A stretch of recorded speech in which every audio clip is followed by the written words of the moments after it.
Awesome. So welcome to the 2022 Disability Symposium. I'm Jonas Beaudry, Associate Professor jointly appointed to the Faculty of Law and the Institute for Health and Social Policy here at McGill University. My research focuses on human rights, ethics, and disability theory. And it's my pleasure to introduce two remarkable disability scholars who will present with me today on theoretical and applied perspectives on the themes of disability and well-being. Our first speaker, Dr. Joel Michael Reynolds, is Assistant Professor of Philosophy and Disability Studies at Georgetown University, Senior Research Scholar in the Kennedy Institute of Ethics, Senior Advisor to the Hastings Center, and core faculty in Georgetown's Disability Studies program. He's the founder of the Journal of Philosophy of Disability, which he edits with Teresa Blankmeyer-Berg, and the co-founder and co-editor of the Oxford Studies in Disability, Ethics and Society book series with Rosemary Garland Thompson. Reynolds is the author or co-author of over 3 dozen journal articles, book chapters, and encyclopedia entries, as well as the book, The Life Worth Living, Disability, Pain, and Morality, and the Disability Bioethics Reader, very recent books. Our second speaker, Dr. Joseph Stramondo, is an Associate Professor of Philosophy and Director of the Institute for Ethics and Public Affairs at San Diego State University. He holds graduate degrees in both philosophy and public policy studies, and his current research focuses on the intersection of biomedical ethics and philosophy of disability. Namely, he's concerned with how bioethics can be reframed by centering the lived experiences of disability as a crucial source of moral knowledge that should guide clinical practice, biomedical research, and health policy. He's published scholarship on topics ranging from informed consent procedures to reproductive ethics to pandemic triage protocols to assistive neurotechnology. His work appears in venues such as the Hastings Center Report, Social Theory and Practice, the Kennedy Institutes for Ethics Journal, Theoretical Medicine Bioethics, Utilitas, the International Journal of Feminist Approaches to Bioethics, and more. He's devoting most of his present research effort to developing a co-authored book manuscript under contract with Routledge that will address the ways in which the field of bioethics fails to address the moral salience of the social categories of gender, race, disability, and sexuality. And I will myself speak after Dr. Stramondo. If you have questions for our speakers, we will each speak for about 30 minutes, and the last half hour will be devoted to questions or discussions with the audience and comments and feedback. And so if you have questions during the presentations, you can write them in the chat that I will keep an eye on, and then I will either invite you to ask them yourself if you want to comment some more, or if they are self-contained, I will just relay them to our speakers. So I'll pass it now to Dr. Reynolds. Hey everyone, pleasure to be here. I'm going to attempt sharing my screen. Can you see my slides, and can you also see me and hear me? Are we good to go? Yes. All right, wonderful. So I'd first like to do some thank yous. Many thanks to my colleagues and students and the amazing staff at Georgetown, the KIE, and the Hastings Center. And of course, many thanks to Dr. Beaudry and McGill for this wonderful invitation. It's an honor to be here and to speak alongside two people whose work I've been following for years and I've learned a whole ton from. I also want to thank my dog Schnurp, who is really the best editor and best support in every way, not just emotionally, in my life. And because I keep talking to scientists and social scientists, I've now gotten in the habit of saying I have no conflicts of interest to disclose. I know humanities professors don't always say that, but I don't have any conflicts yet. I'm looking for conflicts of interest to be able to disclose, but so far none have popped up. So let's jump in here. What I want to present today is a very, very small part of a book project called The Meaning of Disability, which, if I ever finish it, will be coming out with Oxford University Press. And today will be a very kind of theory-focused part of that project, but one that I hope will become clear has very significant kind of applied ramifications. And there's two big problems I want to kind of put on the board. This won't be surprising, I assume, to most people in the audience. Two big problems that disability theory not only still faces today, but has faced for many decades. The first one is what, just for simplicity, I call the hard problem.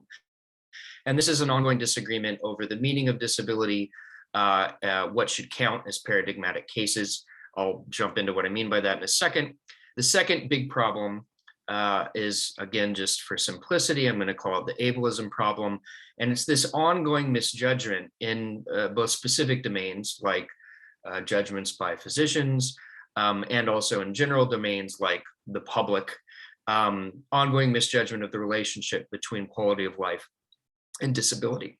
So let me say a little bit more about these two big problems. By the hard problem, I really am thinking of what Susan Wendell has perhaps put more poignantly than anybody else, which this is the problem of suffering that justice cannot eliminate. This is a formulation she uses in her 96 book, The Rejected Body, and also in a later Hypatia piece that came out in 2011. And these are cases that, again, I imagine most people in this Zoom room know very well, cases like infantile Tay-Sachs, people who live with persistent, either untreatable or hard to manage chronic pain. Cases like anencephaly would be an even more obvious sort of case. These are conditions that it seems as though, on an account like that of Wendell, and I agree with her, even a perfectly just society may not be able to alleviate the suffering in question. And of course, this throws into critique in various ways, so that gets more complicated. Certain standard interpretations of the social model. It throws into critique all sorts of ways of thinking about disability. How do we keep these cases within the ambit of what we're thinking of and talking about with disability, and do so in a way that's also true to and in the spirit of disability activism, which historically focuses more on environmental and social barriers to inclusion than it does let's say something like problems, quote unquote, with one's body. In addition to the hard problem, the ableism problem just never seems to go away. To give you a very recent study, this is February of 2021, this survey by Iazzoni et al. Iazzoni keeps hitting home runs in terms of the quality and the impact of research that her and her team are doing. There's a survey of 714 practicing physicians. This was physicians in the United States, and 82.4% of them reported that people with significant disability have worse quality of life than those without. And of course, the problem with that finding is it's false. People with significant disability, just as people with non-significant disability, report in study after study for decades of work that's looked at these things in various domains, they report similar, not lower quality of life than whatever the contrast case is. In that same study, and I think this is also very telling, just 40.7% of physicians express confidence in their ability to provide the same quality of care to patients with significant disability as they do to patients without. And these findings, of course, are worrisome for lots of reasons, but at least for the following three implications. First, that there is a substantial discrepancy between how disabled people in fact experience the quality of their lives and how physicians conceive of the relationship between QOL and disability. And of course, there's studies about general public perception that seem to mirror this. The percentages are different, but the general takeaway is the same. Second, there may be a link between this discrepancy. Could be more correlation than causation. It's not clear from the study, but there may be a link between this discrepancy and the quality as well as equity of care for disabled patients. And third, and in some ways this is the worry that most animates my talk today, this issue just hasn't improved in a statistically significant way for well over 3 decades, despite ongoing recognition of the problem and despite a more or less constant flow of research on the topic. I won't spend a lot of time on this, but I just want to also note for people who are interested in this stuff that there was a follow-up study. So same study, but extra information from it that also came out in Health Affairs last January that looked at the legal components of things. And it involved, like, one of the findings was that 71.2 of these physicians answered incorrectly about who determines reasonable accommodations in a US context. Very disturbing findings, but I highly recommend taking a look at these studies and making of them what you may. So the point here is there's many things to say, but I want to focus on something very simple, something so simple it may have just you might not have even noticed it. I didn't actually when I was first trying to appreciate this work, and it's that there's a fundamental assumption at play in the study like Iazoni's and in many other social scientific studies like it, and it's that the concept of disability is treated like a monolith, right? Presumably in these studies, it's supposed to capture everything from Down syndrome to deafness, whether understood in a lowercase d or uppercase d sense, from infantile Tay-Sachs to autism, from complex regional pain syndrome to congenital paraplegia to multiple chemical sensitivity, you name it. And insofar, I think, as this further assumption is not further interrogated, I find it problematic to suggest, as many people do, and as kind of a default, that this situation is primarily a question of physician bias, or if we were looking at the studies of the general public, of the general public's biases about disability. Now, don't get me wrong, I certainly think that is a component of what's going on here, but there may be something going on also conceptually.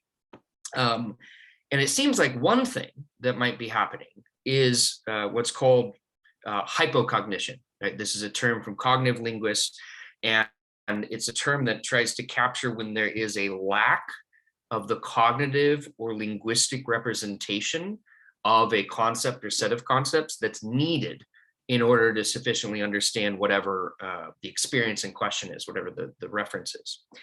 And in the case of disability, my hypothesis, and this is, other people have said this is not something new at all, is that hypocognition is perhaps a very serious problem, and perhaps one of the, if not a driver, maybe a primary one, but at least one a reason that the ableism problem is so persistent, and perhaps also a reason why the hard problem keeps reasserting itself and people keep disagreeing about, for example, what to do with cases like chronic pain. Now, I'm going to hold today that jettisoning the concept of disability as such and taking a deflationary or variantist approach, I think that that's a problematic route. I'll briefly explain why I think so. But on the flip side, it seems like we need a more complicated taxonomy. So here's the plan. I'm going to discuss the most prominent philosophical account of disability, namely Barnes's solidarity model, along with, very quickly, a number of critiques and counter proposals in the literature. And I'm going to argue that all these theories fail in two ways. They fail as general theories of disability. Some of the people I'm discussing just admit that. They're not trying to give a general theory. And they also fail as providing solutions to both the hard problem and the ableism problem. And disagreeing, as I mentioned, with kind of deflationary approaches, I'm going to say that successfully addressing the hard problem and the ableism problem is just a sine qua non of any theory of disability, or at least a general theory of disability. And then I'm going to propose tentatively, provisionally, I'm going to propose a pragmatic theory of disability that I think can get around these concerns and that can address these problems head on. So let's jump in. Disability, of course, is a universal and essential aspect of human existence. Right? Everyone, through aging and the vagaries of the life course, will experience disability in some way should they live a long life. 1 in 4 adults in the US, forgive my United States focused info, 1 in 4 adults in the US has some type of disability. Disability is especially common in older adults, women and minorities, especially non-Hispanic American Indians and Alaska Natives. And there I'm using the language of the CDC. I realize those terms are politically fraught. Recent research also shows that LGBTQI people are significantly more likely to have a disability than the general population. And globally, at least, and I think this is a highly conservative number, but at least 1 billion people, or 15% of the global population, experience some form of disability, with disability prevalence being higher in developed, quote unquote, countries. Now, these data are not straightforward to interpret, whether with respect to cause, effect, function, or what have you. And most troubling of all, and I hope this goes without saying, there is no universally accepted way of characterizing what disability refers to across those statistics that I just gave you, right? As over 50 years of research in disability studies and over 30 years of research in philosophy of disability have demonstrated, the concept of disability is far more complex than meets the eye. And what, a finding from the World Health Organization is meaning by the term versus what a legal scholar working in jurisprudence in the US means by the term versus what a activist in the UK making arguments about the DDA means by the term. These are in almost always distinct senses in some way or another of the meaning of disability. Now, however diverse philosophical theories of disability, so forgive me for narrowing in on the philosophy literature, but I have to because that's my job. Philosophical theories of disability have historically been committed to understanding just what it is to be disabled, to be impaired, or to be both. These primarily, and then sometimes solely, descriptive projects have also typically been offered via just a few means: the extension of ordinary language concepts, the refinement of biologically based concepts used in the life sciences, or the expansion of legal concepts deployed in everything from, say, national anti-discrimination laws to international treaties and conventions, et cetera. Over the last 10 years, though, or maybe 12 years would be more accurate, disability theory, philosophical disability theory, took a hard left normative turn.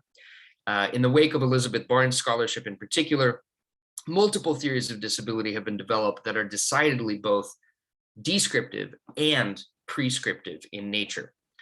In other words, philosophers of disability increasingly no longer understand the metaphysics of disability as a project of arguing, well, what features of the world, if any, unify the disability as a phenomenon. And now they understand it, again, for the last 10 to 12 years. No, actually, this is a project of asking what features of the world, if any, do and should unify disability, and unify and or explain, inclusive or there. And interestingly, since all of these prescriptive projects, as far as I can tell, understand the normative force in question, the force of that ought or that should, to be in the service of a more equitable and just society for all people, not just disabled people, I think it's fair to kind of group these as justice first theories. And the dominant one in the literature is, of course, Elizabeth Barnes's solidarity model, which goes like this. I assume many people in the audience today already have this tattooed somewhere on their body. I'm not sure where I'm going to get it. I'm running out of real estate for tattoos. But her definition is: a person S is physically disabled in a context C, if and only if, 1, S is in some bodily state X, 2, the rules for making judgments about solidarity employed by the disability rights movement classify X in context C as among the physical conditions that they're seeking to promote justice for. Now, before I keep going, I forgot to set my timer. Can someone tell me how much time I have left before I hit the 30-minute mark? I think, 7 minutes. So you have about 15 minutes. Okay, perfect.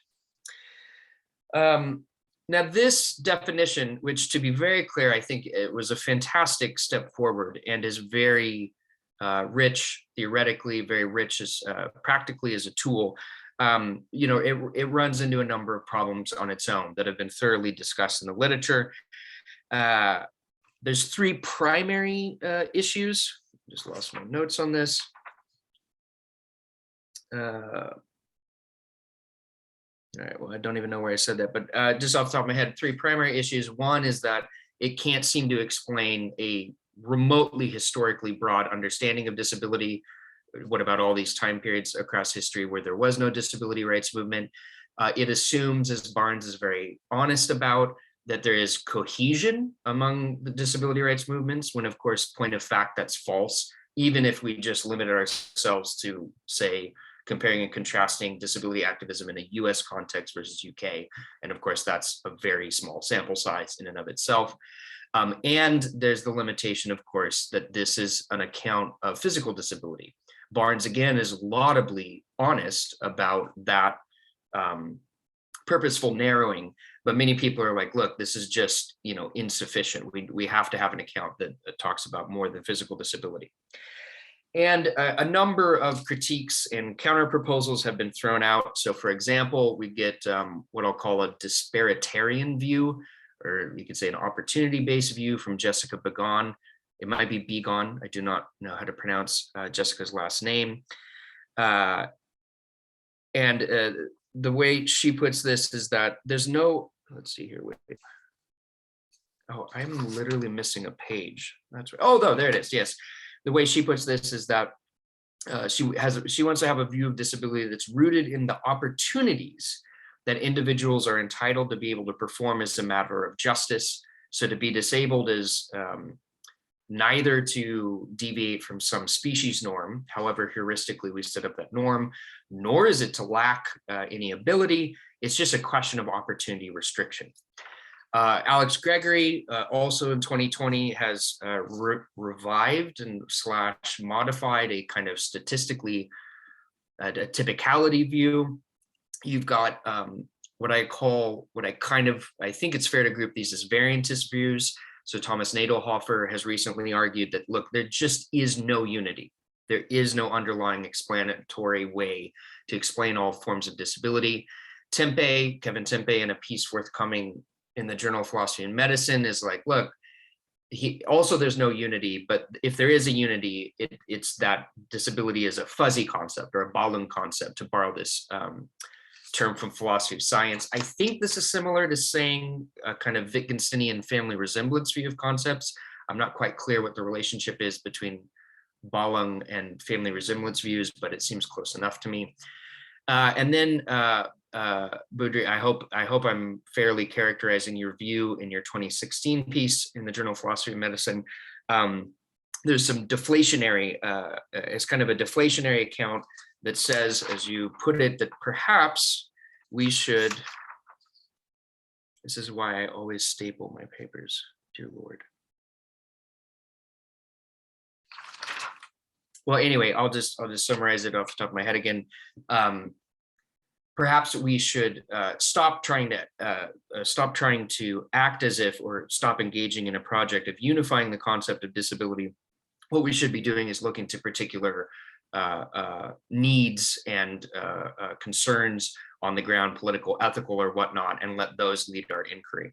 And I take this as a whole, a kind of deflationary account for a deflationary account of the project with respect to the project of the metaphysics of disability. There's a whole bunch of other accounts I could go through. We could talk about Silver's neutral view. I've left out Sean Oz's view and Dana Howard's. There's all sorts of stuff going on here. Here's the problem. I don't think any of these views, in my opinion, they don't sufficiently address the hard problem head on, and they don't sufficiently address the ableism problem head on.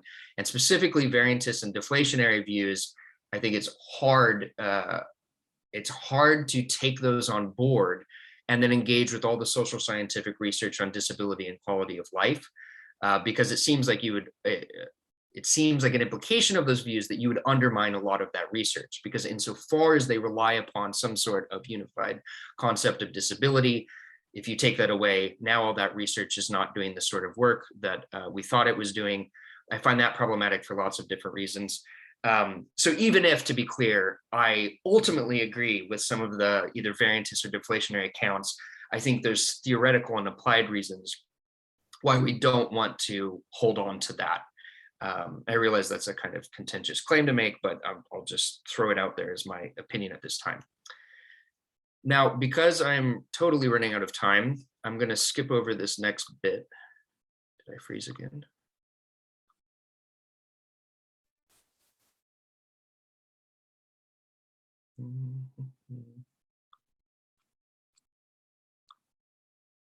All right, I reshared my screen. Maybe that will fix it. Now, of course, my laptop is heating up and getting angry.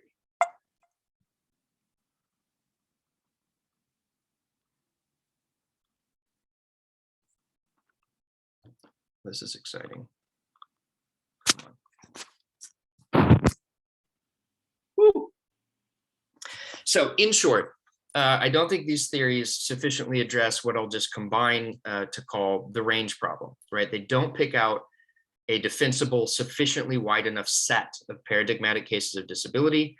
And also, and here's something I'm saying that I think is slightly new, they don't actually explain a satisfactory set, again, a sufficiently wide set of paradigmatic uses of the concept of disability, whether we're looking at law, activism, whether we're looking at ordinary language, whatever it might be.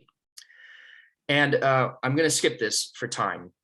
But what I was going to do is try and really dig down into a few concrete examples and show how, while I do think there are reasons, very good reasons, to lean towards variantist or deflationary views, when you look carefully at some of the existential, some of the personal, social, political, even narrowly medical differences between certain types of disability. So I set up these three cases as kind of contrast cases, comparing deafness and multiple sclerosis, Down syndrome and infantile Tay-Sachs, autism and vitiligo.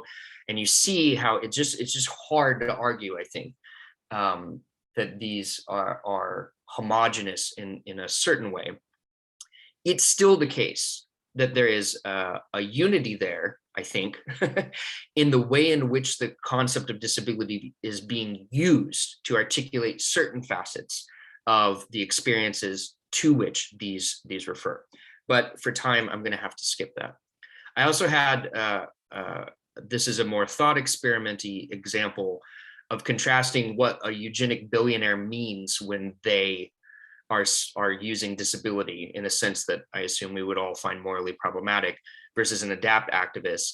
And part of what my aim is here is to say, can we come up with an account of disability that doesn't charge either one of these people with either acting in bad faith, or doesn't have to presume a normative view of disability in order to say that one of the two of them are saying something wrong or whatever, but can still capture the meaningfulness of disability in both of the speech acts of that thought example. But I have to skip it. I swear it was going to be very interesting as a thought example, as far as thought examples go, which I normally hate. All right, so now to the juicy stuff with only 7 minutes left.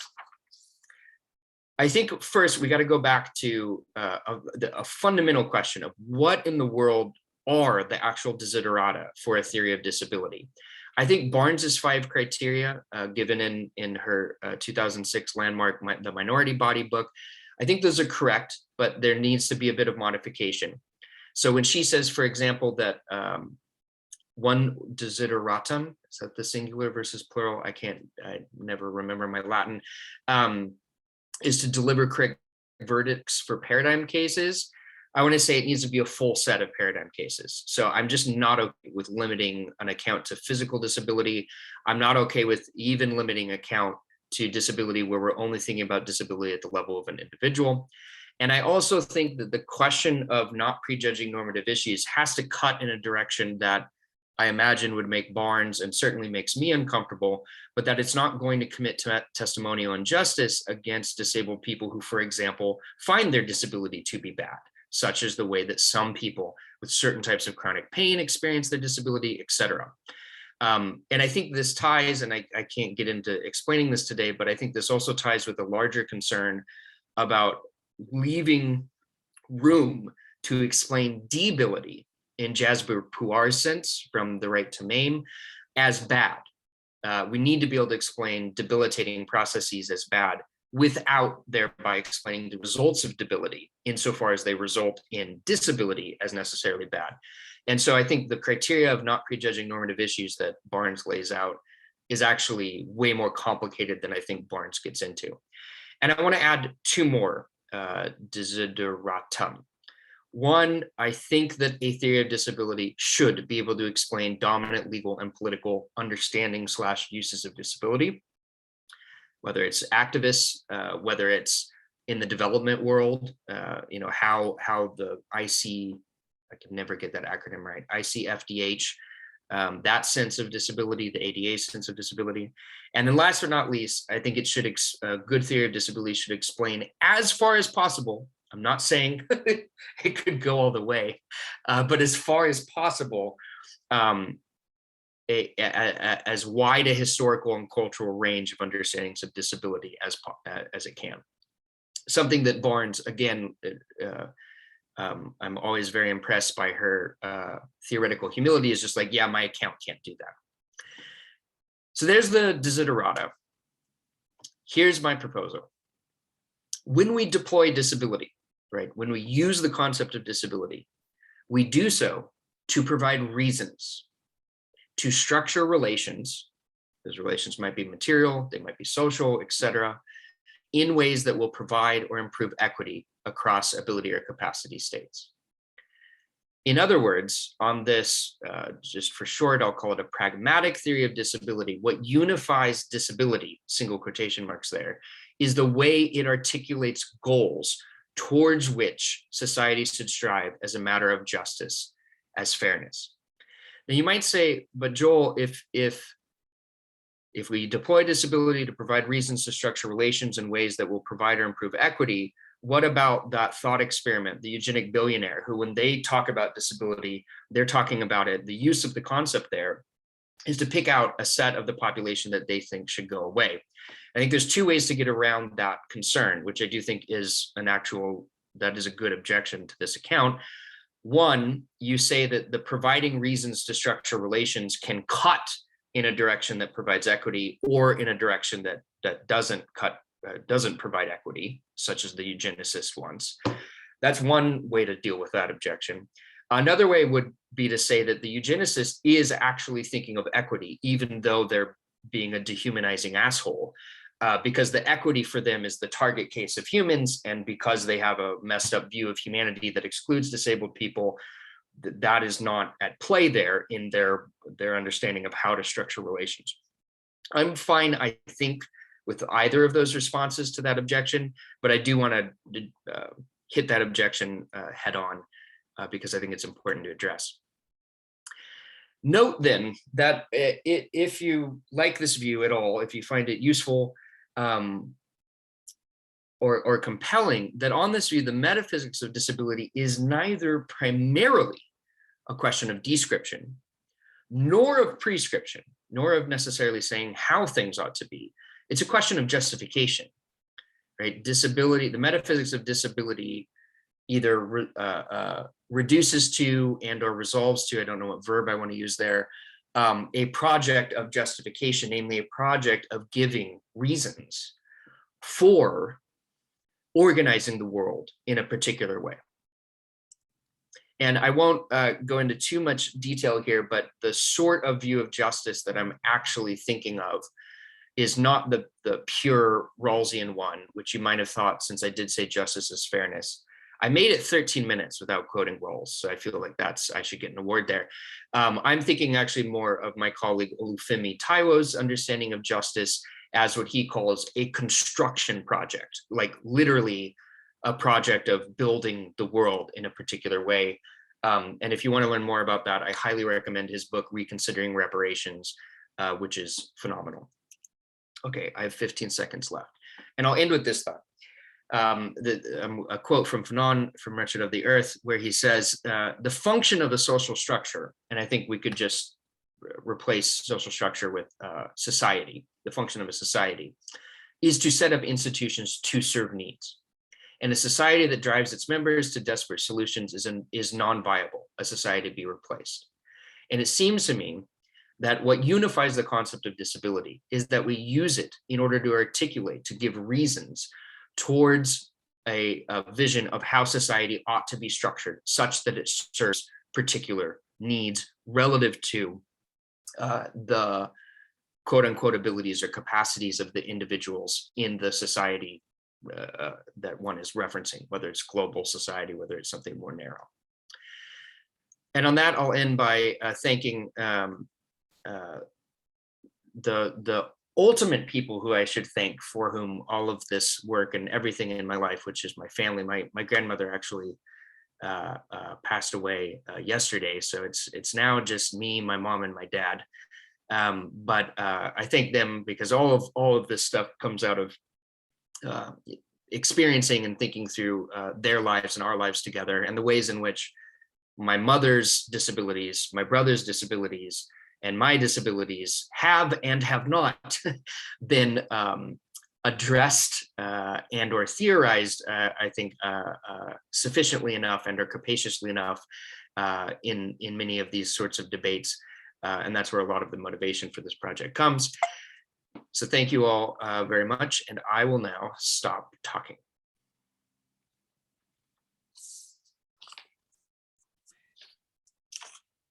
Okay, well, thank you so much, Joel, for this extremely interesting presentation. I already look forward to your book or any piece that will come out before that I can read that reflects what you've been presenting. It's really interesting. So I'll pass it on to Dr. Stramondo, to Joseph, to make his presentation. Thank you so much, Jonas, for inviting me to join the conversation today. This is really exciting, and thank you, Joel, for the absolutely terrific talk. That was really interesting and useful, and I look forward to seeing the complete project. And I admire your ability to roll with the punches as far as the technical difficulties go. So let me share my screen. Okay, can everybody, let's see, let me make sure that I can everybody see that? Yes. Okay, so I'm going to start off by just sort of talking about the central questions that I am looking to address with this project, which hopefully will eventually become a chapter in one of Joel's many projects of his edited volume, I think with Cambridge, on crisis and disability. So the central question that I really want to answer, and the other ones sort of flow from it, is what exactly are disability activists or scholars claiming when they say that mainstream bioethics is disvaluing disabled lives? This is a claim that we hear quite a bit from disability activism and sometimes in disability scholarship in all sorts of different contexts where bioethics engages with questions of disability. And so to answer that, I'm going to first talk about the contexts in which this claim is made, that disabled lives are being disvalued, what kinds of practices or technologies are activists referring to when they make this claim. What are the possible interpretations of this claim? What might they be talking about when they claim that bioethics is disvaluing disabled lives? And then finally, how has the COVID-19 crisis specifically illuminated the various interpretations of the idea that bioethics disvalues disabled lives? And so finally, I'll sort of wrap up with some implications, right? And just sort of make the move of saying, well, if this is what is meant when we say that bioethics disvalues disabled lives, then what are the implications for that? What are the consequences for that? Okay. So there are, surveying the literature, and there's maybe some that I've missed, but from my view, I often see this claim that disability or disabled lives are disvalued across several different contexts. First, we have end-of-life situations, like do not resuscitate orders, medical aid in dying laws, fetal care laws, and so on, where disability rights activists push against some of these policies and procedures, and say, you know, these practices and their justifications disvalue disabled lives. Selective abortion is another one, right? Or also implantation, right? Selective implantation if you're talking about IVF. Organ transplant prioritization, right? If we are dealing with scarce organs like kidneys and hearts and so on, sometimes disabled people will be deprioritized within both medical practice and within the bioethics literature, trying to justify medical practice. And so the claim is then made, well, that's clearly a sign that you are disvaluing disabled lives. And then most recently, and I think these are the two that have been illuminating for me regarding these prior instances of it, public health measures for COVID and COVID triage protocols. I think that these are specific instances in which we can get more clarity as far as what it is meant when people claim that bioethics disvalues disabled lives, bioethics, and of course, medical practice. So we'll start off with the first context, or the first instance of what I'm calling the disvaluing of disabled lives. And that is sort of the end of life context. And so I have some images up here that I'll describe. The first is my friend and mentor, the late Bill Peace, with his service dog. And so he was one of the folks to write about this in a very impactful way, the ways in which disabled lives are disvalued and during sort of end of life kinds of scenarios. And he wrote about it from his own first person perspective. There's a great sort of first person narrative that blends theory and autobiography in the Hastings Center report from about a decade ago now, where Bill relates an experience of being in the hospital for a pressure ulcer, and sorry, skipped ahead, and having a physician disvalue his end of life, or disvalue his life rather, by suggesting a DNR order. And so I'll just read this quote because I think it's important. But the underlying emotion I felt during my long and arduous recovery was fear. My fear was based on the knowledge that my existence as a person with a disability was not valued. Many people, the physician I met that fateful night included, assumed disability is a fate worse than death. Paralysis does not merely prevent someone from walking, but robs a person of his or her dignity in a visceral and potentially lethal way. That night made me realize I was not a human being, but rather a tragic figure. Out of the kindness of the physician's heart, I was being given a chance to end my life. And so that is, I think, one of the clearest articulations of what might be meant in the context of end of life by this claim that biomedicine broadly, but specifically bioethicists that argue for different practices and laws are disvaluing disabled lives with end-of-life care.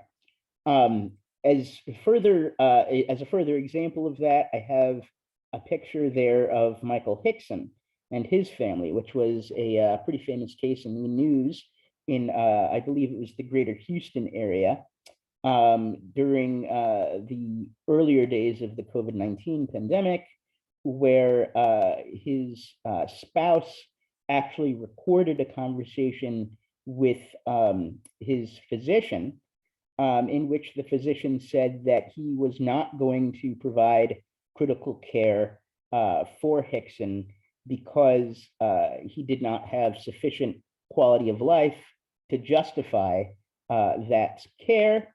And the spouse sort of asked for clarification about why the physician had this belief, and the physician went on to say that it was because of Hickson's disabilities, because he had a spinal cord injury and a brain injury, and that was why his quality of life was not sufficient to warrant critical care for his COVID-related pneumonia. So again, this is another plausible example of the disvaluing of disabled lives in a sort of end-of-life context. Selective abortion and perhaps selective implantation is also a possible candidate here for the argument that bioethics and medical practice disvalues disabled lives. One of the interesting articulations of that comes from Deborah Kent, who wrote a chapter in this groundbreaking book or edited by Eric Perrins and Adrian Ash, Prenatal Testing and Disability Rights. And in it, Kent is talking about her experience as a parent with a disability, who is giving birth to a child, and the responses that she gets, not only from strangers, but from family and friends. And so she recounts a story in which they realize, her husband and her parents realize that her child is not blind, and are very excited about it, and sort of have a celebratory attitude toward that fact. And she, responded to that with dismay, as an indication that that non-disabled folks, in fact, disvalue disabled lives, especially in the context of reproductive medicine. And so just a quote from her here to articulate that with her words: I wanted our child to be welcomed without reservation. I wanted Dick to greet its birth with joy. I did not know if I could bear his devastation if our baby turned out to be blind like me. And so the devastation, I think, for Kent and for others, that parents express when a child is diagnosed in utero or in vitro with disability, or I should say a future child, is representative of the idea that these technologies play on or are built upon a view that a disabled life is of less value or is disvalued somehow. Moving along to try to keep up with time here, I'm going to talk a little bit more quickly and maybe not read all of these slides. Organ transplantation is also an example.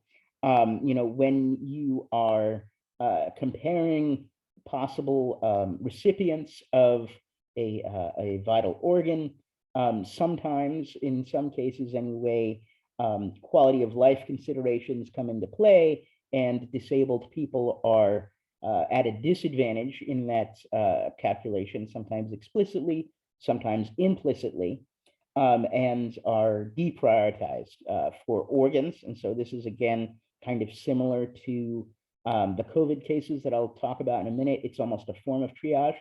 But the idea here is that this is a way of disvaluing disabled lives that bioethics sometimes justifies. Then finally, we get to COVID. And here, this is where I think things became a little bit more clear to me as far as what was meant with this idea that bioethics as a field and medical practice disvalues disabled lives. And so public health measures and people's response to public health measures, the argument can be made, is a way of understanding that there is this sort of cultural bias toward disability and disabled lives that says that disabled people are of less value, or that their lives are of less value. And so here we have a quote from Rabbi Elliot Kukla talking about their experience in the early days of the pandemic. And I think that this actually continues to be an issue as we see mask mandates end across the United States and other public health protocols be removed in the name of getting back to normal. I think that this still is something that we can think about. And so Kukla here talks about how they felt that their life was being disvalued, and that disabled people and elders were just sort of being regarded as acceptable losses to the COVID-19 pandemic in exchange for normalcy of everyday life. And so finally, we have crisis standards of care. And so there was at least two ways when crisis standards of care were sort of first on the scene in the early days of the pandemic, in an attempt to triage critical care like ventilators and ICU beds. And so the two ways that it was argued these crisis standards of care devalued or disvalued disabled lives was with sort of explicit calls to use disability as a reason to deprioritize people from receiving this care. Okay, so we have a picture of Jeremy Bentham there, who is one of the early founders of utilitarian theory. And at the end of the day, crisis standards of care are, and triage in general, are forms of utilitarianism, trying to make choices about who to treat in order to maximize some kind of utility, whether it's lives saved or health or well-being, whatever it might be. And so the two ways in which the triage protocols arguably disvalued disability, one was with categorical exclusions that basically said that certain people with certain categories of disabilities would not be considered for ventilators and other kinds of critical care, including intellectual disabilities in Alabama, and then those with spinal muscular atrophy and other disabilities that required help with activities of daily living, like bathing and dressing and housekeeping and so on, would be categorically excluded and just sort of not considered for the provision of these treatments. And then relatedly, there was a set of protocols in Washington that excluded, or not excluded, but that deprioritized folks that would not be healthy after treatment, after they received the ICU bed or the ventilator, with the thought in mind that healthy would include disability, right? And so the idea here was that we are going to deprioritize folks that will not, that will still be disabled even after they receive treatment for COVID-19. And so if you have some kind of disabling impairment or chronic illness that would persist even after your COVID-19 treatment, then you would be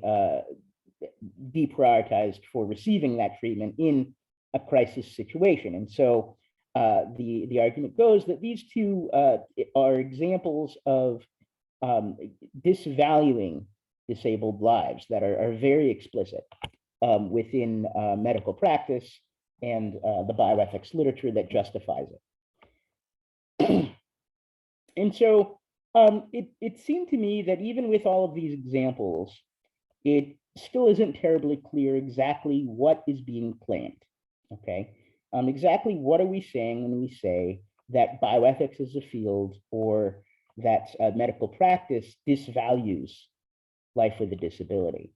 And so I have here 4 possible interpretations that we might use to understand this claim that I'm going to work through really quickly. And so rather than go over them one by one here, I'm just going to go through them one by one with their own slide for the sake of time. So the first possible interpretation, I think, is the idea that disability is a fate worse than death. And so this is one that disabled people are all too familiar with, right? Bill Peace is sort of interpreting his hospitalist's words as indicating that the hospitalist believes that his fate as a disabled person with a pressure ulcer is a fate worse than death. And it's not just Bill Peace. This is sort of a really common instance. This actually happened to me personally. But Riva Lair, in her great book, her memoir, Gollum Girl, which I highly recommend, relates a story where she was out buying a suit for a job interview, of all things. And a stranger just sort of came up to her and said, wow, if I were you, I would kill myself. And so that, of course, indicates that there is a disvalue of disabled lives. And one interpretation, according to that kind of encounter, is that there's this belief that disability is a fate worse than death. Now, I think that this is probably too strong of an interpretation. This isn't to say that some people don't believe this, but I don't think that we can really generalize and sort of say that bioethics as a field believes this. I think it's obviously false, and that it's not really plausibly applied to all instances of disvaluing disability in bioethics. I think that people can disvalue disability in medical practice and in bioethics without believing that disability is a fate worse than death, in other words, okay? And so perhaps technology to normalize bodies and minds disvalues disability in a sense, but it isn't presuming that it's a fate worse than death, right? Just because someone is advocating for the use of a cochlear implant for a deaf person, or vosoritide to increase the growth velocity of somebody with achondroplasia, or even the polio vaccine, doesn't indicate that they think that being deaf or being a dwarf or having polio is a fate worse than death, but it nevertheless may indicate that they believe that those conditions are of less value or are disvalued. Life with those conditions is disvalued. Interpretation 2, moving on, basically says that it's worse than non-existence, that disability is not necessarily a fate worse than death, but it is a fate that is worse than non-existence, okay, just never having come to exist, okay? And so I think that this is probably the most plausible interpretation when it comes to reproductive medicine, in saying that, well, using reproductive medicine to avoid the existence of disabled future persons is a kind of expression of disvalue for disabled lives that says that it would be better for them if they just had never existed, okay? And so not necessarily worse than death, but better than non-existence, okay? Now, I think that the problem here is that it's really impossible to evaluate from a first-person perspective, right? That you know, we can't really say whether or not disability is worse than non-existence. I don't think anybody can say that, and so I think that it's not a very plausible interpretation, just because none of us have ever experienced non-existence, right? That's sort of by definition impossible.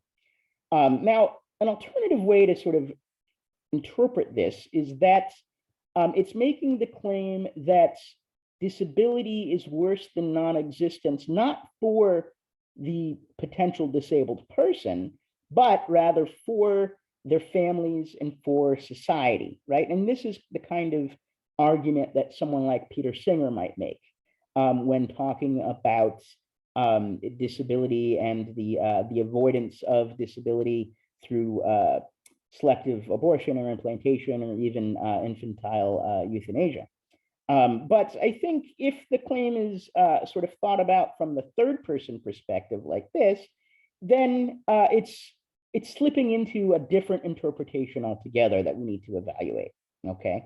In that having a disability is not necessarily worse for you, but is worse for others around you than non-existence. And so that, I think, is another way of saying not worth the effort, right? That disabled people are just not worth the effort, either on the part of the parents or on the part of society in general, providing social supports and so on. And so I think this is the interpretation that lends itself most clearly to the claims being made and that have been made by disabled critics of anti-maskers and anti-vaxxers and anti-shelter-in-placers and so on, that are saying, you know, well, you're just sort of saying that my life is not worth the effort because I'm disabled, right? And so it's a disvaluing of life with a disability. And so this is kind of utilitarian a calculation, right? When you're deciding whether or not a disabled life is worth the effort from your own point of view, and whether or not their non-existence is sort of worth the effort, you're sort of balancing what the cost of their existence is to you, and you're going to get sort of different answers according to different contexts, right? And so you can think about weighing wearing a mask and sort of the discomfort and inconvenience of that against the risk of death to others, right? And so to me anyway, and to many others, this seems like a pretty strong and wrong disvaluing of disabled lives, right? This is a mistaken way of thinking about disability, because in fact, just wearing something on your face is certainly not very much effort at all. Okay, balancing the loss of your livelihood against the risk of death to others. Now it gets a little bit more serious, right? When you start talking about business closures and economic impact of various things. You think about people not getting the vaccine because if they did, they would not perhaps be able to go to work because of missed days and lost income. And if you're very poor, that calculation seems to be stronger. And then finally, this kind of thinking can also apply to the reproductive cases. And so you're balancing long-term intense caregiving responsibilities without adequate social supports against the non-existence of another, right? And that's, is it worth the effort to have a disabled child? And so I think, stigma structures and distorts all of these calculations and can make us wrong when making them. But at the same time, I think we want to be careful in just sort of glossing over this interpretation and just sort of discarding it as horrible, right? Because I think in some cases, we need to, as a society, sort of admit that that sometimes it might be exactly right that disabled people are not worth the effort, especially in reproductive cases where you're balancing it against non-existence. Okay. And so finally, there's this comparatively bad judgment. And I'm going to go quickly through this one because I'm running out of time. But the basic idea here is that this is a interpretation of disvaluing disability that says that, well, what we mean when we say that bioethics in medical practice disvalues disability is not that we're saying that disabled people are not worth the effort, or that disabled people are better off dead, or that disabled people are better off never existing, but rather, this interpretation, I think, is the most plausible and most charitable, because all it's claiming is that most of the time, when folks say that life with a disability is disvalued by bioethics, all they're saying is that it is the kind of thing that when people make a comparative judgment between disability and non-disability, that disability is of less value, okay? And so I think that this is one way of interpreting a lot of these various contexts and scenarios. It's one way of interpreting normalizing and curative technology, right? Sort of saying, well, if we have a choice between having a child that's disabled and having a child that's not disabled, and it's the same child, then this is just a comparative judgment, right? And so, of course, we're going to use the cochlear implant or something, right? In addition, organ transplant and triage protocols, right? This is another example, because you're forced into a choice between saving the life of a disabled or a non-disabled person. And so you're making a judgment about whether or not disability should factor in here. And any disvalue that's expressed toward disability is, in fact, a comparative disvalue, right? You're saying that this life with disability is of less value than this other one without disability.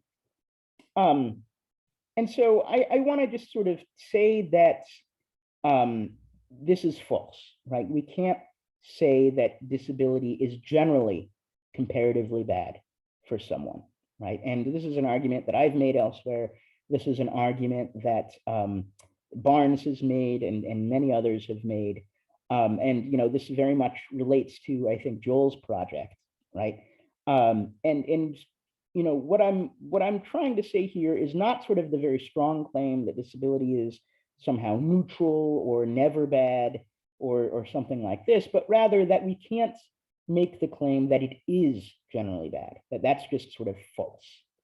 And not only is it false when it comes to just sort of observing the world around us, when it comes to things like the empirical literature on, you know, that Joel was referencing on subjective first-person accounts of quality of life with a disability and comparing those to those same kinds of accounts with non-disability.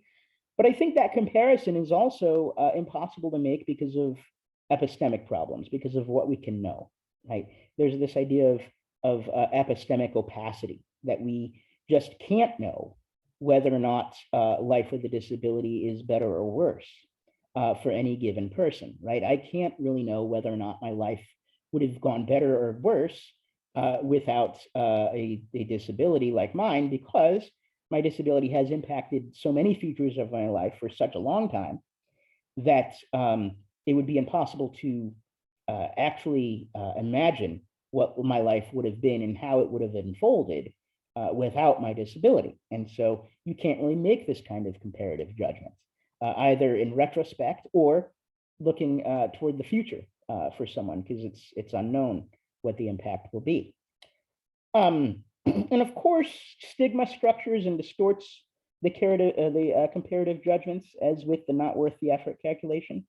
And that contributes to this kind of epistemic opacity. We can really get it wrong when we try to make these kinds of judgments, and so they're risky.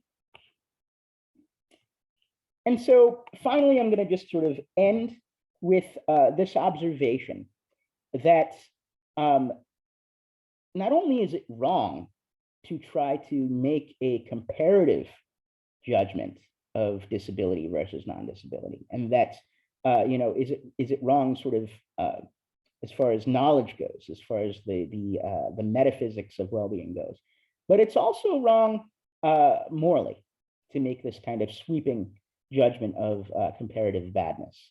And so even on the most charitable interpretation, or the most plausible interpretation of what bioethics is doing and what healthcare practice is doing when it makes this judgment that disvalues disabled lives, I want to argue that it still is morally risky and not something that we ought to do.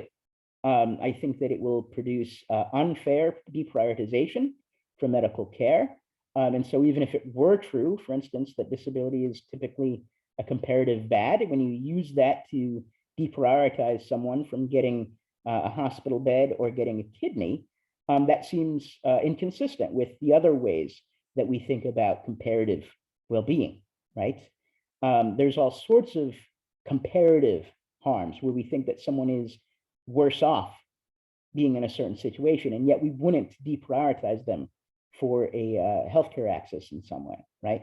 Having a colicky baby, living in a war zone, having an excessively long commute to work, being a member of a cult, having an emotionally abusive spouse. These are all ways that many people would think someone is comparatively worse off, that they would be better off if they didn't have these factors in their life. And yet we're not going to deprioritize them for a healthcare treatment. And so if you have a choice between someone that has a colicky baby and someone that does not have a colicky baby, and you're trying to decide who gets the kidney, we're obviously not going to make it on those kinds of grounds.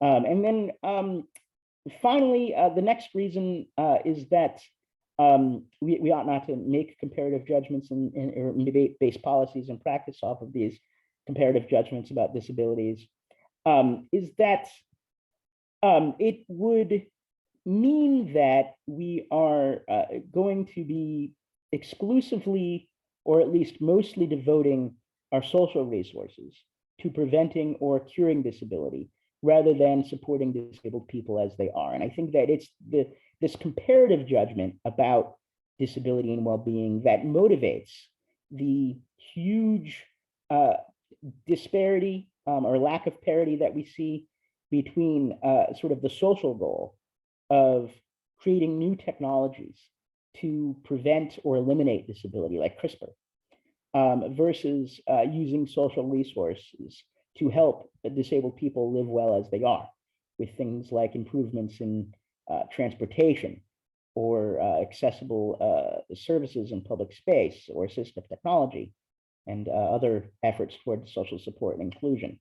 It's this kind of broad comparative judgment, right, that says that, well, being disabled makes you worse off comparatively. And so we're going to put our resources into curing and preventing disability. And then finally, there's the issue of testimonial injustice, which I'm just going to sort of leave there and stop talking now. Thank you for this opportunity, and I really look forward to chatting more. Okay, well, thank you so much, Dr. Stramondo and Dr. Reynolds. I was really thrilled listening to your presentations. I made a lot of notes. I'm really interested. It's some people get excited about the new Wes Anderson or Spider-Man movie, depending on your taste. And for me, it was that level of excitement to listen to your talks.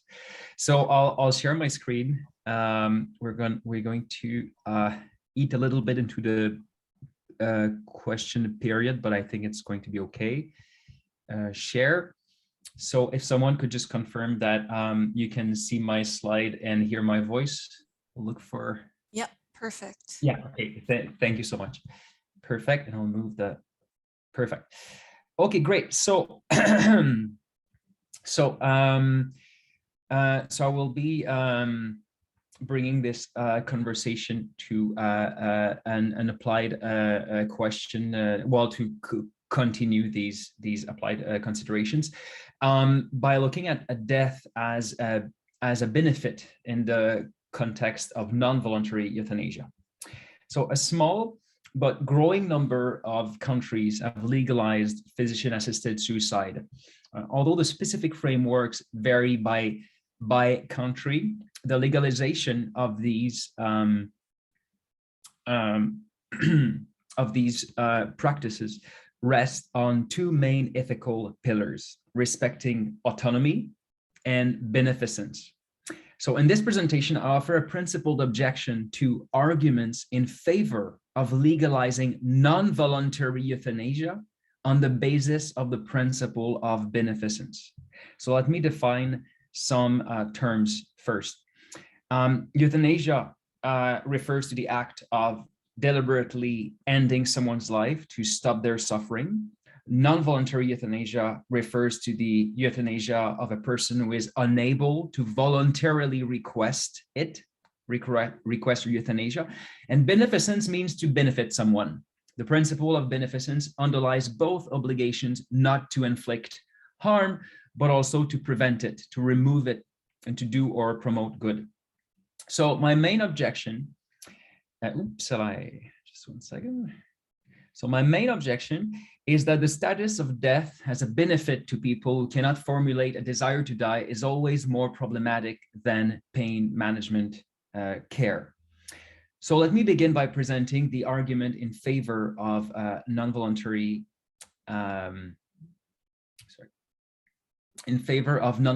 euthanasia from the point of view of beneficence.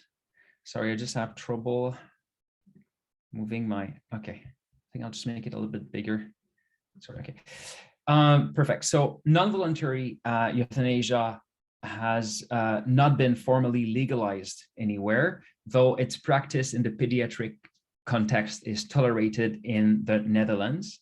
Now that physician-assisted suicide and euthanasia are available within certain jurisdictions, they have become seen as tools at the disposal of medical doctors to deal with great suffering, with unending suffering. And in response to that legal development, we can expect an argument in favor of legalizing non-voluntary euthanasia to take the following form.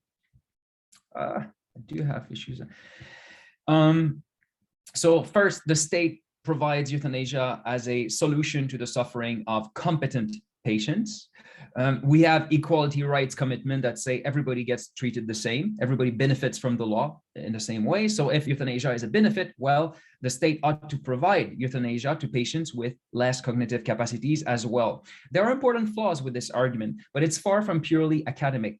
Its expansionist logic is familiar to equality rights and civil rights lawyers, and my law students were already formulating it with well-meaning compassion towards suffering non-competent patients before the ink on the Carter case was even dry in Canada.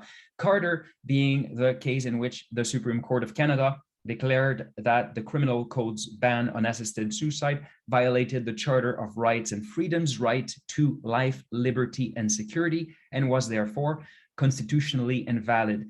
It prompted the federal government to implement a regime of medical assistance in dying as an exception within the criminal code. Now, the general argument from Beneficence in favor of non-voluntary euthanasia can take the following shape. There is a duty of beneficence to actively end a life that is worse than death. Second, someone's life is worse than death. Therefore, three, there is a duty of beneficence to actively end that person's life. This argument assumes that causing death is valuable for the non-competent patient.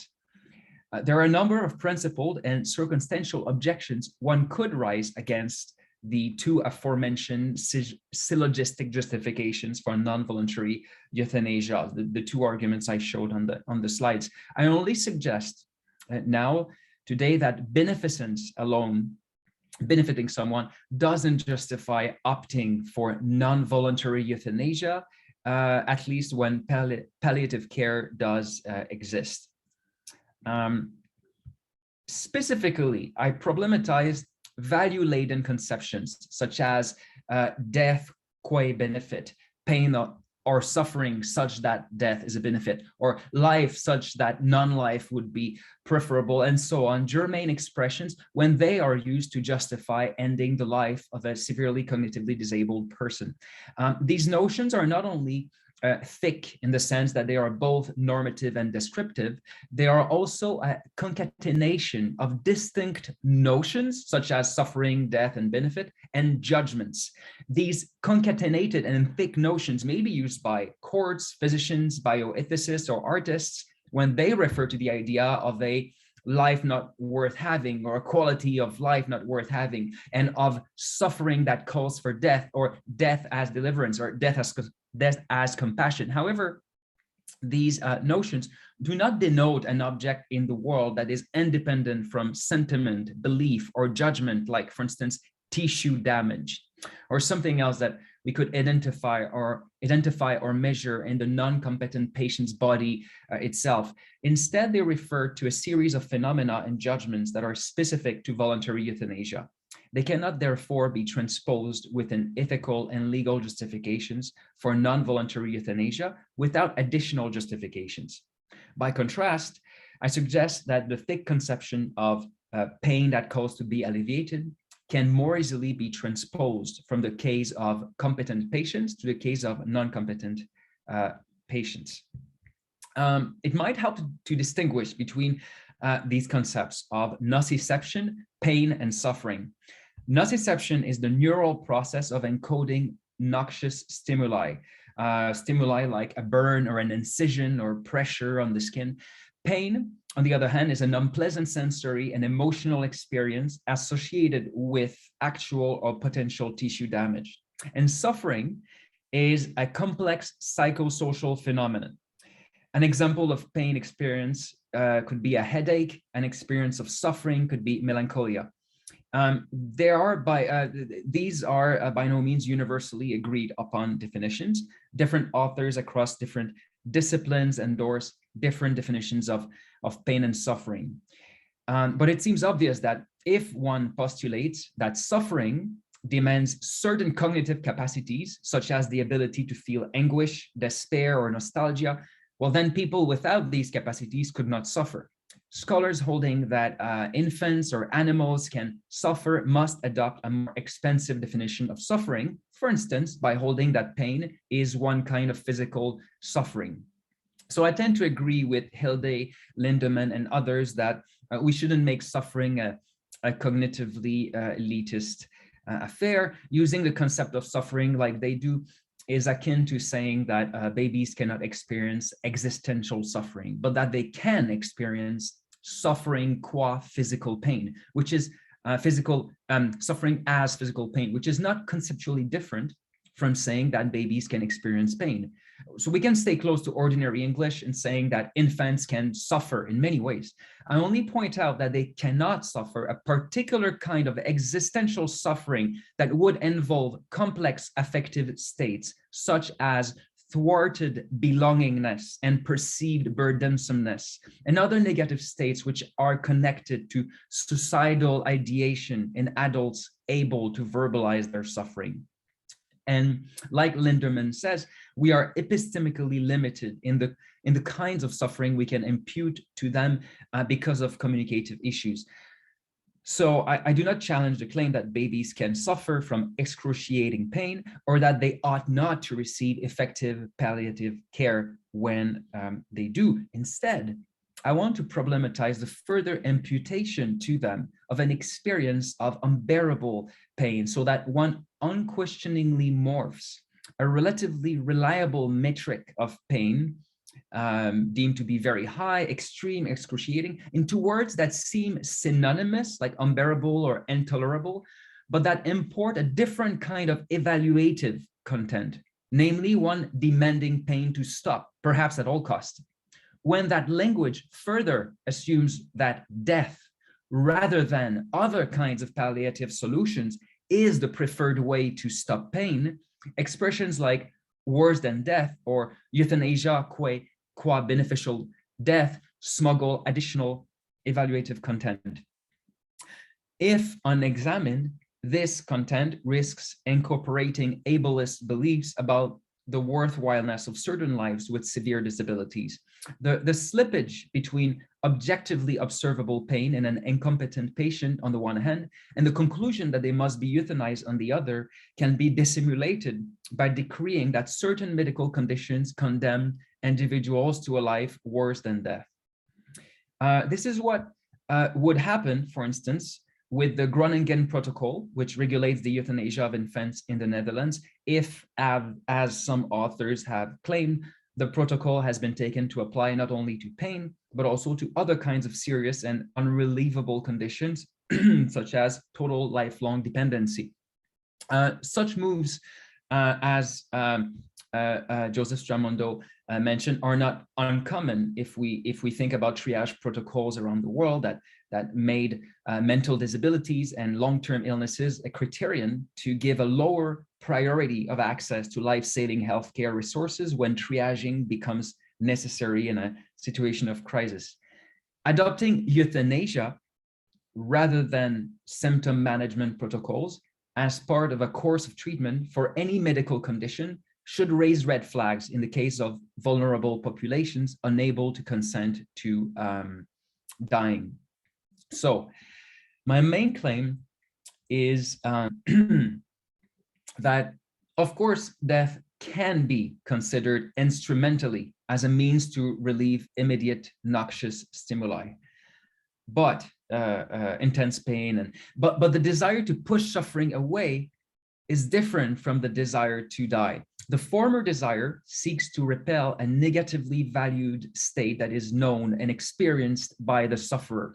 When we impute that desire to incompetent patients, we do so on the assumption that their experience of pain must be similarly unpleasant to ours, and that pain management would therefore benefit them like it would us. Medical measurements of pain do not give us full access to the minds of non-competent patients whose subjective experiences of pain remain overall more opaque to us than the pain of a person able to explain it. Still, the judgment that pain management is capable of benefiting, for instance, an infant, is reasonably anchored in a species-specific knowledge of the phenomena of pain, ascertainable to some extent through biological sciences and medical research.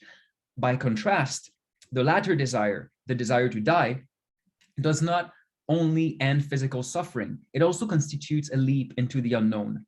To impute the desirability of that leap to someone who cannot fathom it is more problematic than the assumption that all human beings share a similar propensity to feel pain and to try to avoid avoiding or minimizing it. Maybe quality of life assessments work best when comparing which course of treatment to offer to a same patient. But it is more problematic when it is used to justify ending a life. Used in that way, quality of life would range from a positive number, a life worth living, to a negative number, a life not worth living, which gestures at a conception of death as neither desirable nor undesirable state, that is a zero, neither positive nor negative quality of life. This is how and why such assessments can lead to the claim that anything below a zero quality of life renders suicide or euthanasia rational in some way. The problem with this is that it would eschew an important and common part of human experience, which is that choosing death confronts us to the limit of what we can know about life, and whatever lies outside of life, may be nothingness, reincarnation, or anything else. It forecloses all possibilities. Choosing death includes renouncing to everything we know and everything we neither know nor control about life and the meaning we find in it. I gesture at the mysteriousness of life and death to explain why deciding to end a life is unavoidably laced with beliefs and values, and why it is reductionist to think of it only as pain management. I can imagine several objections to my claim. I'll deal with a few and with as many as I can with the time I have. The most obvious one is that death may derive value from being desired as part of a complex existential choice, but it can also be valued because it corresponds with the cessation of enormous suffering, which has negative value. This counter objection has considerable weight in ethics and hold in popular imagination.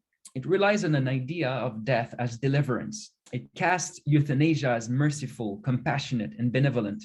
It lies behind the distressed demand of a kind caregiver wishing for the suffering of a cognitively impaired person and an infant to stop.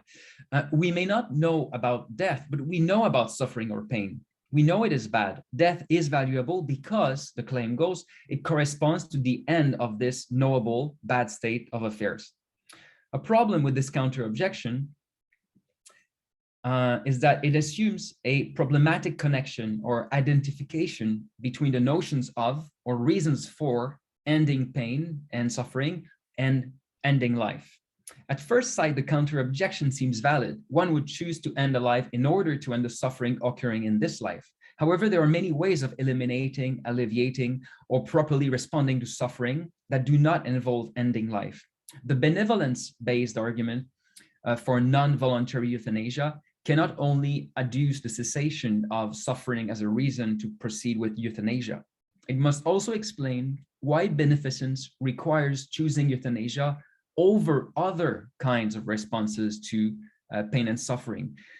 Now, a response to that could be, of course, we never intended to recommend euthanasia as a cure-all solution to all pain and suffering, but only when continued existence constitutes an overall harm for the person.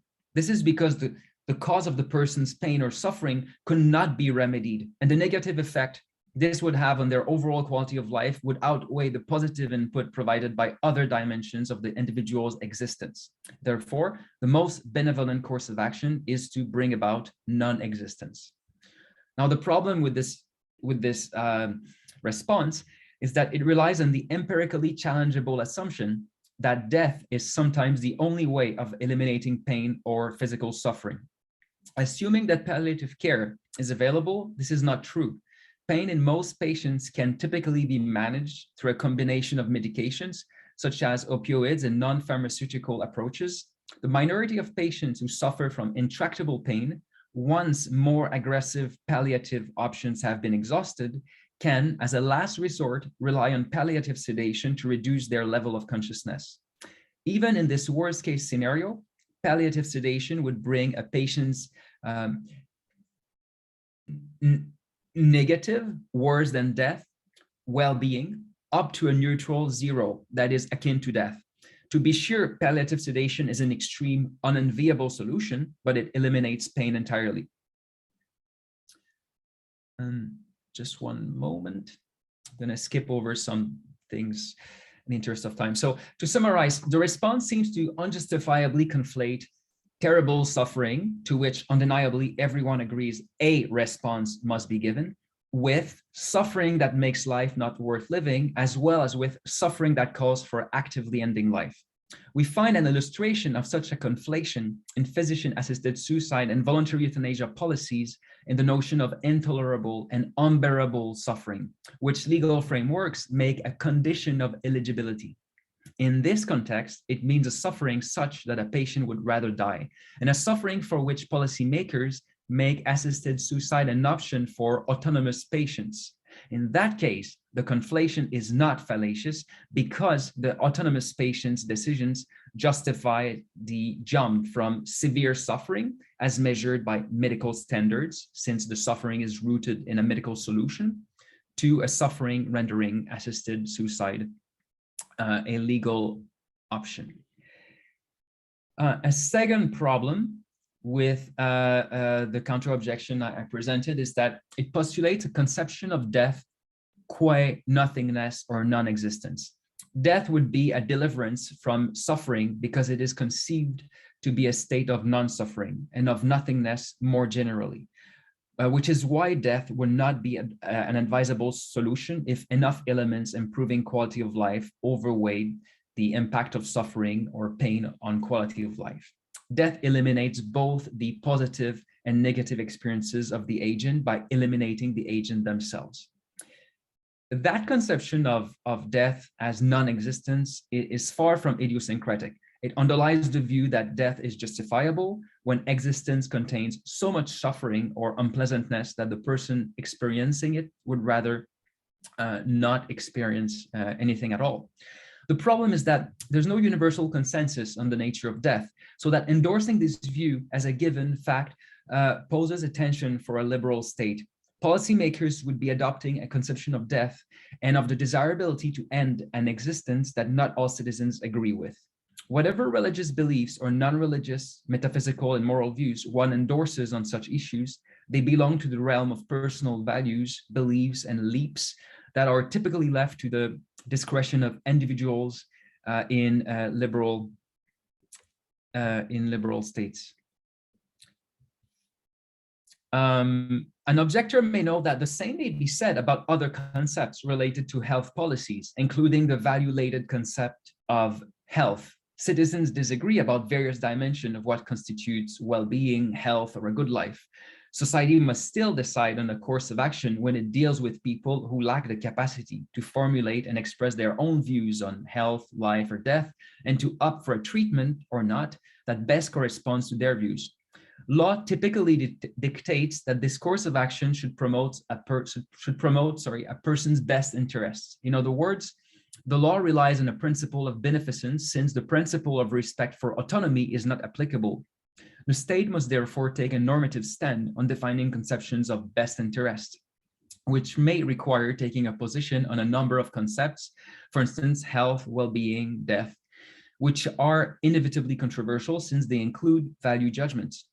However, I did not say that the liberal state should do nothing. I only said that it would be problematic if it simply endorsed the view of death among others, when dealing with patients who cannot formulate for themselves beliefs about death and about how it will benefit them or not.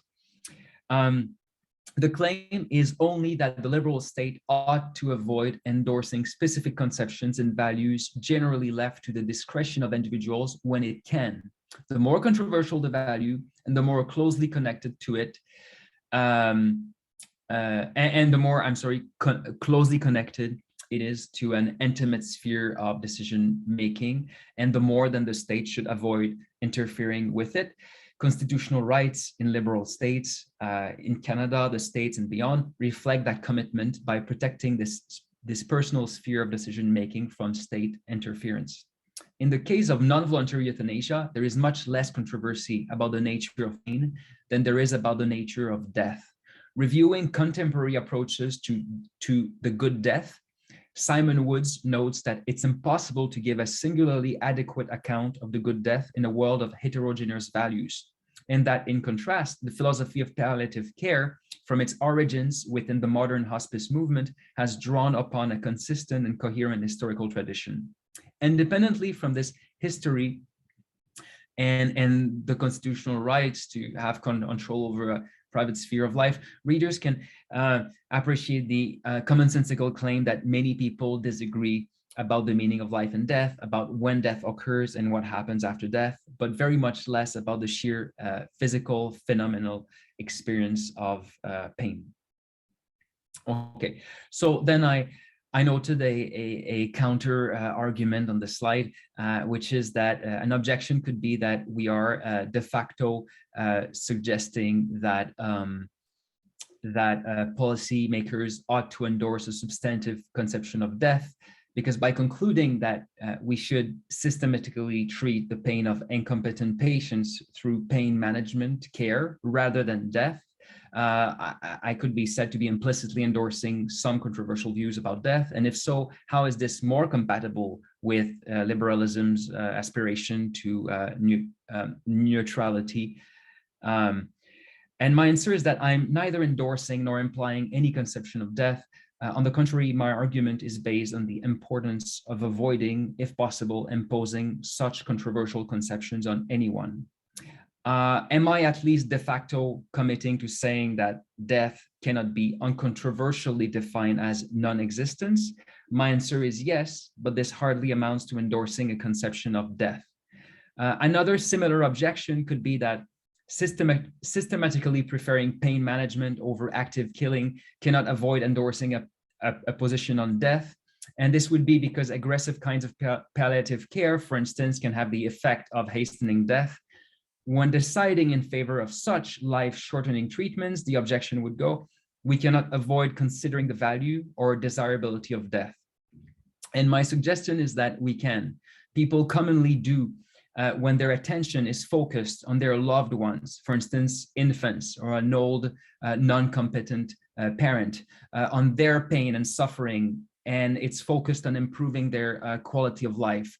If anything, these people may well regret and find it tragic that the palliative care they request on behalf of their loved ones has the effect of shortening the patient's life. To say that the specter of death must linger somewhere in the back of everyone's mind, if only as an object of imagination or emotion, is not to say that it enters into the reasons given to request treatments. Indeed, medical guidelines obligate doctors to ignore such reasons when deciding on whether palliative sedation is advisable. Palliative care experts focus on improving quality of life by relieving suffering rather than aim at bringing about death. So I just have 2 minutes left, so I'll just be very selective here. So I think I'll jump to my conclusion so that I leave a bit more time to so that I leave some time for questions. So I have argued against the claim that non-voluntary euthanasia can be justified on the grounds that dying would benefit the patient, even when palliative care is an option. I do not doubt that most defenders of non-voluntary euthanasia have benevolent intentions, but Albert Camus wrote that evil almost always comes from ignorance, and goodwill can do as much damage as malice if it's not enlightened. People generally mean well, Camus opines, but they are ignorant. And the most hopeless vice, he says, is the ignorance that forgets itself and authorizes itself to kill. The pragmatic concern underlying my theoretical essay and on which I base this presentation is not that medical and legal discourses will, at least anytime soon, officially endorse controversial philosophical claims dehumanizing people with cognitive disabilities and stripping them of basic rights.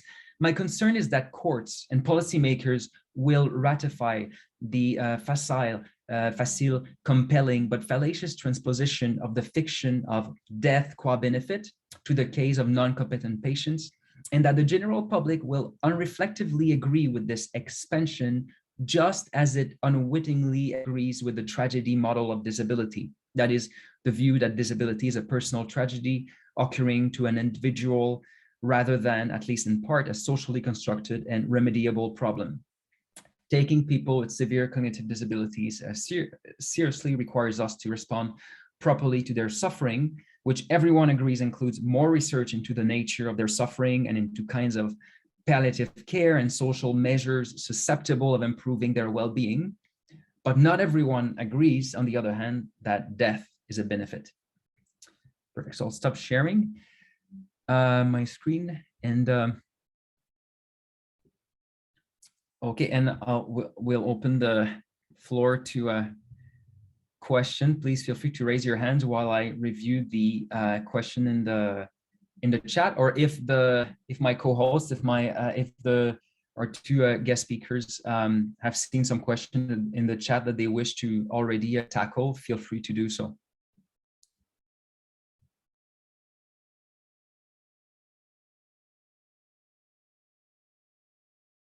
So, well, perhaps, so then I'll go in order. I'll start with Catherine Romanchuk question. Catherine says that she's a candidate in public health, and she says, I find that the omission of disability and the lack of understanding around the diversity of disability is pervasive in academia, likely a reflection of societal ableism. Therefore, it's not shocking that even within the context of courses on social justice and health, it is rarely and insufficiently broached. Joel, from the student perspective, how can we effectively push for more content on this essential human topic? Thank you for that question, and I'd love to hear Joe and Jonas's responses to this. So I'm a pessimistic person, not just because of the severe depression. I'm just pessimistic, and so when I say something positive, it's a little rare, but I'm actually hopeful on this particular point for a couple reasons. One, disability studies programs are finally starting to pop up more and more in at least certain pockets. Again, forgive my focus on the US, though I think this is true also of Canada. You're seeing minor programs turn into majors. You're seeing programs develop graduate certificates. You're seeing the growth of graduate programs. It's slow, it's uneven. There's lots of things to complain about, but I do see some momentum in certain pockets of areas. It's not enough, but it's something. Also, there are a number of organizations. So for example, the Hastings Center just got a grant from the Macy Foundation. This grant proposal was written by Eric Perrins and Liz Bowen there to do some preliminary basic research to try and understand where is the most effective entry point for medical education to address the ongoing issues concerning ableism. And by medical education, I don't just mean, you know, like pre-med and basic. I'm also talking about continuing education, what happens in residency, you know, all of that stuff. And it's slow, it's not enough, but I do see signs that things are moving in the right direction in at least some places.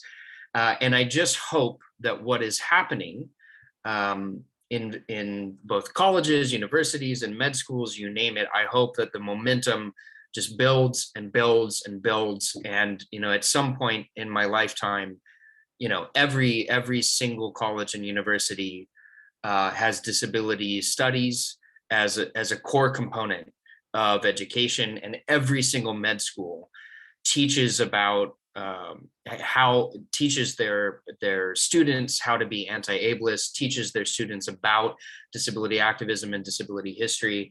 I hope that happens in my lifetime. Again, if the pessimism kicks in, it won't. But if I stay positive, you know, it could happen.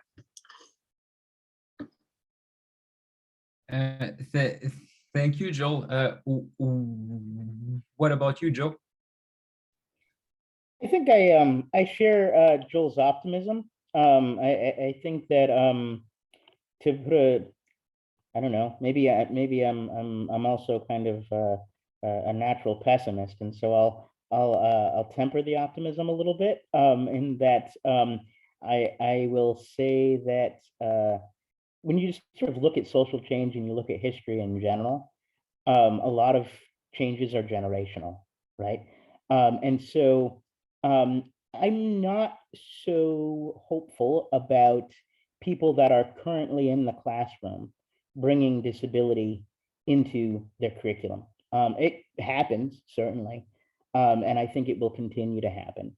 But I'm hopeful about the next generation of folks that are going to start teaching in universities, in med schools, and so on and so forth. I think that's where we will see the large scale change that Joel is referring to. Now, I think, you know, hopefully, you know, Joel is pretty young, so I think it'll happen in his lifetime. You know, that you know, I think he's part of it, right? That there is this sort of generational shift as you know, the old guard is, as far as sort of thinking about disability in very simplistic, you know, gross-grained ways that are problematic, that we all are familiar with, you know, just stop teaching. You'll have more and more people replacing them that have a more nuanced understanding of disability that they're bringing into the curriculum. And this is not to be ageist, right? You know, certainly there are a lot of folks that you know, have done critically important work that are older than I am, and so on. A lot of my mentors that have done this work, but I'm just sort of talking in terms of you know, large scale generational shift, and what I think that'll probably look like.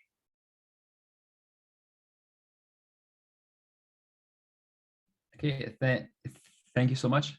Just okay, Catherine, thanks you for your responses. I guess I mean, I think I don't have a lot to add to what you've said. I think, but I think you're right that things evolve gradually. There's cause for optimism. I think one of the audience members is doing research on a program at McGill in genetic counseling, and how it could how it's related to knowledge about disability or not. So that's kind of interesting to see how yeah, there's more sensibility into managing a curriculum that would be more responsive to integration. Great. So the next question, I guess, Joseph, Joel, do you want to ask your question to Joel yourself? No? Okay. No, I just put it in there to record it. It's a great question. And yes, what work is Paradigm doing and what is the qualifier Full Set doing? That's fantastic. I'll have to think about that more. I think you're absolutely correct to push on those terms, and give me a few weeks or a month or two, and I promise I'll do my very best to have an answer to you, Joe. So okay, great. I had a quick question for Joel, actually, just to make sure I understood. So I really liked your idea that the nature of disability is not a descriptive or prescriptive then, but could be a matter of justifications. And then I wondered if you could say more about justifications for what. Is it to deal with the heart problem and ableism? And are there constraints on what counts as a valid justification? Or perhaps I misunderstood your, yeah. No, I don't think you misunderstood at all. Yeah, justifications for what? The thought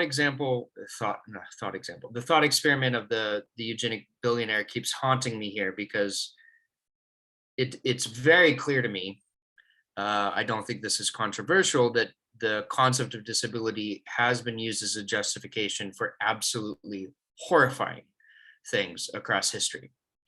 I did just reference eugenics, but I mean, go back to Aristotle, we can find a million examples of this.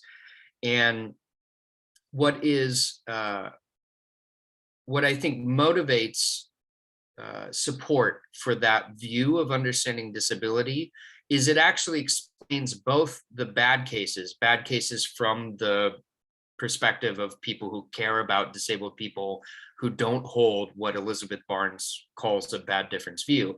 It explains the bad cases and the good cases. And then, of course, what we get to do with that sort of, if that's the account of what disability is, in quotation marks, on a pragmatic theory, what we get to do is then argue about why, for example, the mere difference views, or perhaps even the good difference views, are better than the bad difference views. But we don't end up in the position that I think Barnes ends up in, Begon ends up in, Tempe ends up, all these people end up in, where you can't actually explain what's going on when disability is used negatively.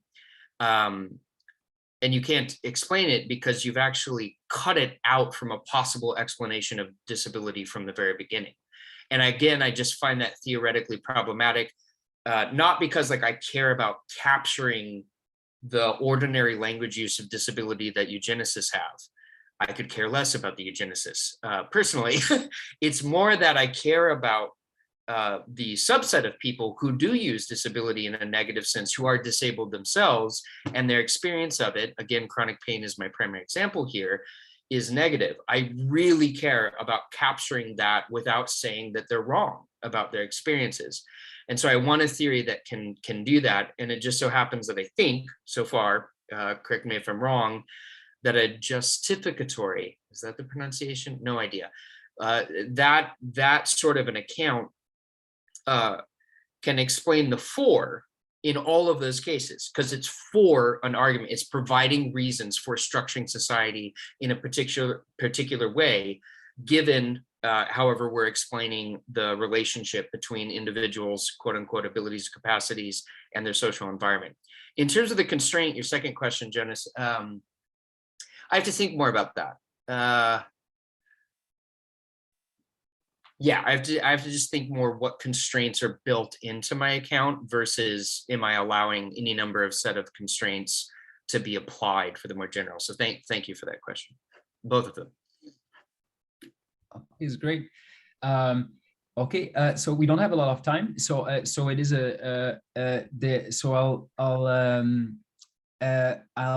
I'll focus on a question asked.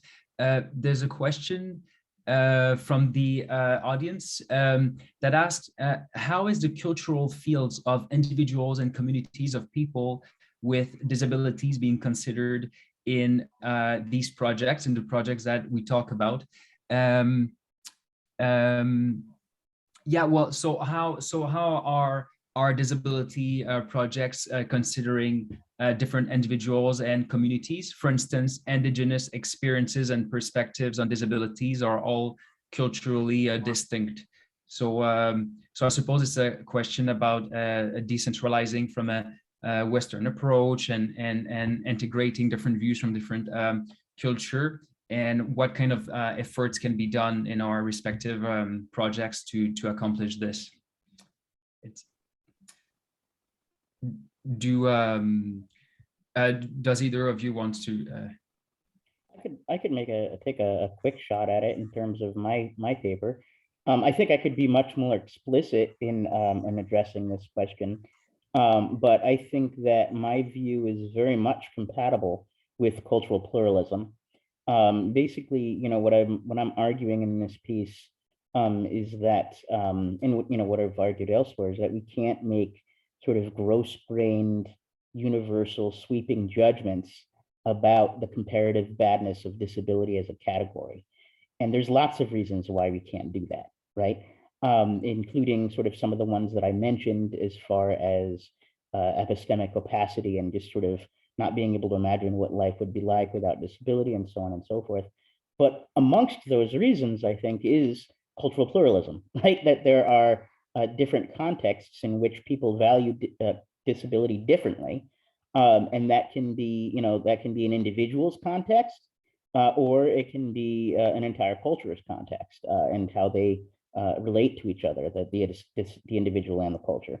And so, you know, I mean, basically, I'm arguing here against generalizations about disability and well-being as a comparative judgment. And I think, you know, the way I'm interpreting Jonas and Joel, I think their work also can accommodate this, you know, in that it's you know, looking toward a pluralism of views about disability and well-being, which I think would include cultural pluralism. Okay, well, thanks, Joel. I can give you, I think, the last words. Joel, if you have anything you want to. I think Joe answered it perfectly. But thank you so much. It was a wonderful discussion with you all. I really appreciate it. Okay, well, thank you very much. And yes, it's also the disability NGOs I work with in relation to medical aid and dying are also collaborating with different communities to make their case. So thank you very much, everyone. So thank you very much to our speakers, Dr. Stramondo and Dr. Reynolds. I really enjoyed listening to you, and I hope we'll have other opportunities to meet. So so the event is officially over. Thank you so much. Thank you so much for having me. It was a lot of fun. Thank you. Bye-bye.